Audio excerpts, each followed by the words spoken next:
भारत के पहले chief of defence staff और पूर्व सेना प्रमुख जनरल बिपिन रावत का एक हेलीकॉप्टर दुर्घटना में निधन हो गया। बुधवार को तमिलनाडु के कुन्नूर में जनरल रावत और उनकी पत्नी समेत कुल 13 लोगों की मौत हो गई।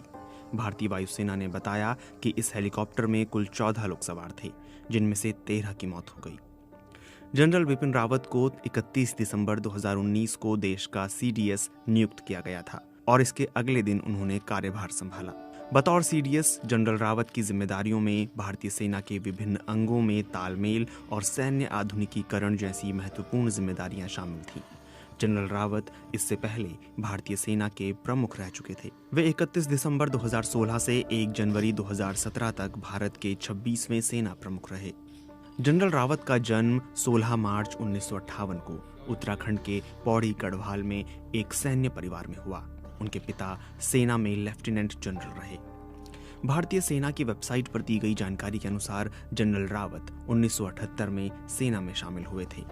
शिमला के सेंट एडवर्ड्स स्कूल से पढ़ाई के बाद उन्होंने खड़कवासला के नेशनल डिफेंस एकेडमी में सैन्य प्रशिक्षण लिया था। देहरादून की इंडियन मिलिट्री एकेडमी से ट्रेनिंग के बाद वे 11वीं गोरखा राइफल्स टुकड़ी की 5वीं बटालियन में सेकंड लेफ्टिनेंट बनाए गए। गोरखा ब्रिगेड से सेना के सर्वोच्च पद पर पहुंचने वाले वो चौथे अफसर थे।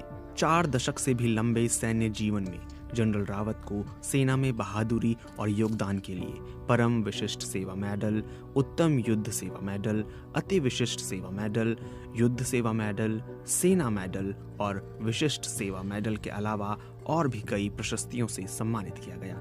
रिपोर्टों के मुताबिक साल 2015 में म्यांमार में घुसकर NSCN के चरमपंथियों के खिलाफ भारतीय सेना की कार्रवाई के लिए भी उन्हें सराहा गया।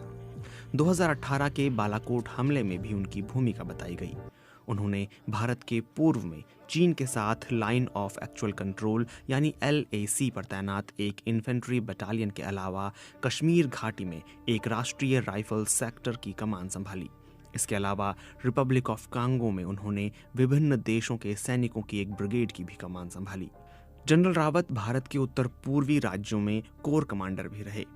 General Rawat defence services staff college, Wellington, Tamil Nadu और command and general staff course of Leavenworth, America से ग्रेजुएट थे। उन्होंने राष्ट्रीय सुरक्षा और मिलिट्री लीडरशिप पर कई लेख लिखे। उनके पास मैनेजमेंट और कंप्यूटर स्टडीज के डिप्लोमा थे। मेरठ के चौधरी चरण सिंह विश्वविद्यालय ने उन्हें मिलिट्री मीडिया स्ट्रेटेजिक स्टडीज में उनके शोध के लिए डॉक्टर ऑफ फिलॉसफी से भी सम्मानित किया। थल सेना प्रमुख रहते हुए जनरल बिपिन रावत के कई बयान खासे चर्चा में रहे। जनरल रावत ने साल 2019 के दिसंबर में नागरिकता संशोधन कानून CAA और नागरिकता रजिस्टर को लेकर एक बयान दिया था, जिसका काफी विरोध किया गया था।